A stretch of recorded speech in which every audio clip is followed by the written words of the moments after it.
ಅಪ್ರಾಪ್ತ ಬಾಲಕಿಯ ಮೇಲೆ ಗಾಯಕನಿಂದ ಅತ್ಯಾಚಾರ, ಜಾನಪದ ಗಾಯಕ ಮೈಲಾರಿ ವಿರುದ್ಧ ಪೋಕ್ಸೋ ಕೇಸ್.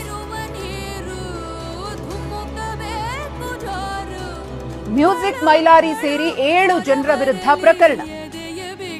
ಯೂಟ್ಯೂಬ್ನಲ್ಲಿ ಟ್ರೆಂಡಿಂಗ್ ಸ್ಟಾರ್ ಆಗಿರುವಂತಹ ಮೈಲಾರಿ ಮಹಲಿಂಗಪುರ ಠಾಣಾ ವ್ಯಾಪ್ತಿಯಲ್ಲಿ ನಡೆದಿರುವಂತಹ ಕೃತ್ಯ ಇದು. ಅಕ್ಟೋಬರ್ 24ರಂದು ಅಪ್ರಾಪ್ತೆಗೆ ಲೈಂಗಿಕ ದೌರ್ಜನ್ಯವನ್ನೇ ಎಸಗಿದ್ದಾರೆ ಅನ್ನೋ ಆರೋಪ ಕೇಳಿಬಂದಿದೆ ಈ ಗಾಯಕನ ಮೇಲೆ. ಬೆಳಗಾವಿ ನಗರದಲ್ಲಿ ಆರ್ಕೆಸ್ಟ್ರಾ ಕಾರ್ಯಕ್ರಮ ಆಯೋಜನೆ ಮಾಡಲಾಗಿತ್ತು.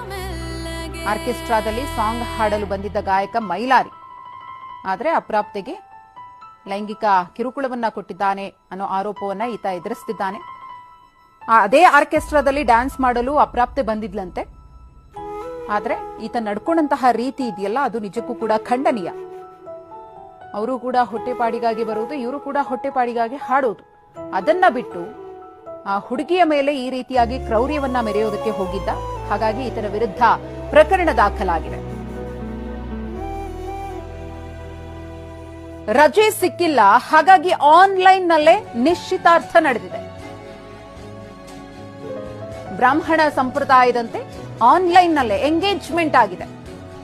ಉಡುಪಿಯ ಸರಸ್ವತಿ ಸಭಾಭವನದಲ್ಲಿ ಆಗಿರುವಂತಹ ಎಂಗೇಜ್ಮೆಂಟ್ ಇದು. ಬೆಂಗಳೂರು ದಕ್ಷಿಣ ಜಿಲ್ಲೆ ಮಾಗಡಿಯ ಸುಹಾಸ್, ಉಡುಪಿ ನಿವಾಸಿ ಕಾತ್ಯಾಯಿನಿ ನಡುವೆ ಎಂಗೇಜ್ಮೆಂಟ್. ಕೆನಡಾದಲ್ಲಿ ಕೆಲಸ ಮಾಡುತ್ತಿರುವಂತಹ ವರ ಸುಹಾಸ್. ಜನವರಿ 7, 8ರಂದು ವಿವಾಹ ಇದೆ. ಆದ್ರೆ ಈಗ ಆನ್ಲೈನ್ನಲ್ಲೇ ಎಂಗೇಜ್ಮೆಂಟ್ ಮಾಡ್ಕೊಂಡಿದ್ದಾರೆ. ಗಮನಿಸ್ತಾ ಇದ್ದೀರಿ, ವಿಡಿಯೋ ಕಾಲ್ನಲ್ಲಿ ಪರಸ್ಪರ ಉಂಗುರವನ್ನ ತೋರಿಸಿ ನಿಶ್ಚಿತಾರ್ಥ ನೆರವೇರಿದೆ.